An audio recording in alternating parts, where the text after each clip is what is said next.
Hello, আসসালামু আলাইকুম। চলেন এই ছোট্ট ভিডিওতে আজকে জেনে নেই যে কিভাবে আমরা সুখী হব।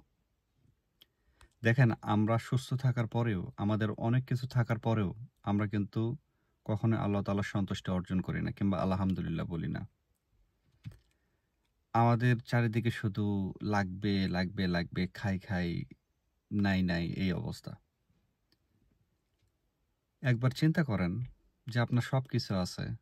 তারপরও আপনি মন থেকে স্যাটিসফাইড না। আপনার পকেটে ৳১ আছে সবসময় আপনার চিন্তাভাবনা থাকে যে আমার পকেটে আরো ৳৩ কিভাবে আসবে কিংবা আরো ৳৫ কিভাবে আসবে। ধরেন আপনার কাছে একটা BMW গাড়ি আছে। আপনার সবসময় চিন্তাভাবনা থাকে যে আমার একটা হেলিকপ্টার লাগবে। ভাই কেন? ভাই অল্পতেই আলহামদুলিল্লাহ পড়েন না। আপনি সুখে থাকবেন। আপনারা হয়তো জানেন না কিংবা আপনারা অনেকেই জানেন একটা বিষয়, সেটা হচ্ছে যে যত বেশি টাকা তত বেশি টেনশন। যেমন দেখেন আমার বউ একদিন বলতেছে যে, "আমার খুব ইচ্ছা করে যে তোমার যদি অনেক টাকা হইতো, তোমার এমএক্স কার্ড নিয়ে জাস্ট তোমার পাসওয়ার্ডটা শুধু তুমি আমাকে বলতা যে যেখানে খুশি সেখানে গিয়ে শপিং করতাম আর শুধু তোমার কার্ডটা ব্যবহার করতাম।"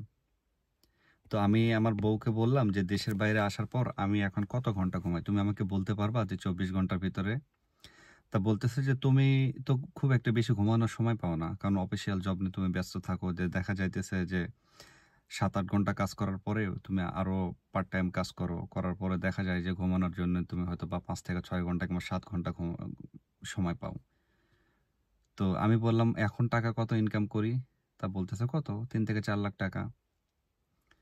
তো আমি তাকে বললাম, ৳৪ লাখ ইনকাম করা অবস্থাতে আমি ঘুমাইতে পারি ৫ থেকে ৬ ঘন্টা। তাহলে একবার চিন্তা করো আমি যদি ১০ লাখ কিংবা ১৫ লাখ টাকা মাসে কামাই, তো তাহলে আমি কিন্তু ঘুমাইতেই পারবো না। তো তুমি কি চাও আমি না ঘুমাইয়া কাজ করি? তো বলতেছে যে, "না বাবা তাহলে থাক। আলহামদুলিল্লাহ। আল্লাহ তাআলা তোমার যতটুকু ইনকাম দিয়েছে ততটুকুতে আমরা সন্তুষ্ট।" ঠিক আছে? তো এটাই হচ্ছে বিষয়। মোরাল অফ দ্যা স্টোরি হইতেছে আপনার যেটাই থাকুক না কেন, সর্বাবস্থায় আপনাকে বলতে হবে আলহামদুলিল্লাহ, আল্লাহ তাআলার সন্তুষ্টি অর্জন করতে হবে, তাহলেই আপনি হ্যাপি। আপনার সবকিছু থাকার পরেও যদি আপনি এই সন্তুষ্টিটা অর্জন করতে না পারেন, আলহামদুলিল্লাহ না বলেন, আপনি বিলিয়ন ডলারের মালিক হইলেও আপনি সুখে থাকবেন না। সবসময় চিন্তা করবেন যত বেশি টাকা তত কম ঘুম। যত কম টাকা ইনকাম করবেন তত লাইফে তত বিন্দাস মানে চলাফেরা করতে পারবেন, তত সুন্দরভাবে ঘুমাইতে পারবেন। একটু বেশি সময় নিয়ে ঘুমাইতে পারবেন উইদাউট টেনশন। একবার চিন্তা করেন, আমরা এই পৃথিবীতে কেউই নিজস্ব পজিশন নিয়ে কখনোই কিন্তু সুখী না। কখনোই কিন্তু মানে নিজেকে কমফোর্ট ফিল করাতে পারি না যে নিজের পজিশন নিয়ে অলওয়েজ মনে করেন একটা থাকে। মানে আমার এই পজিশনটা আমার ভাল লাগতেছে না। আমার এই পজিশন থেকে আরেকটা পজিশনে যাইতে হবে। এখন আমি হচ্ছে যে নরমাল পর্যায়ে আছি। আমাকে আ স ইসে যেতে হবে, অ্যাসিস্ট্যান্ট ম্যানেজারে যেতে হবে। যে অ্যাসিস্ট্যান্ট ম্যানেজার সে সবসময় চিন্তা করে আমাকে ম্যানেজার হইতে হবে। ম্যানেজার থেকে সবসময় চিন্তা করে যে আমাকে সিইও হতে হবে, একটা কোম্পানির মালিক হইতে হবে। ঠিক আছে? এই কথাটা আরেকবার চিন্তা করেন যে আপনি যে পজিশনে আছেন, আপনার সেই পজিশনে যাওয়ার জন্য অনেকেই কিন্তু স্ট্রাগল করতেছে। সে জায়গায় যাইতে পারতেছে না, আপনার জায়গায় যাইতে পারতেছে না। তাহলে আপনি কেন আপনার পজিশন ছাড়া অন্য আরেকটা পজিশনে চাইতেছেন? ভাই, নিজের পজিশন নিয়ে সন্তুষ্ট থাকেন, আপনি সুখী হবেন। আজকে মিজানুর রহমান আজহারের একটা ওয়াজ শুনতেছিলাম। তো আ বালাগাল গুলামে কামালেহি তাশাফাত দুজা বিজামালিহি, এই গানের রচয়িতা হচ্ছে সম্ভবত ইরাকের কিংবা ইরানের। যাই হোক আমি এটা ভুলে গেলাম। ওই কবিটার নামও ভুলে গেলাম।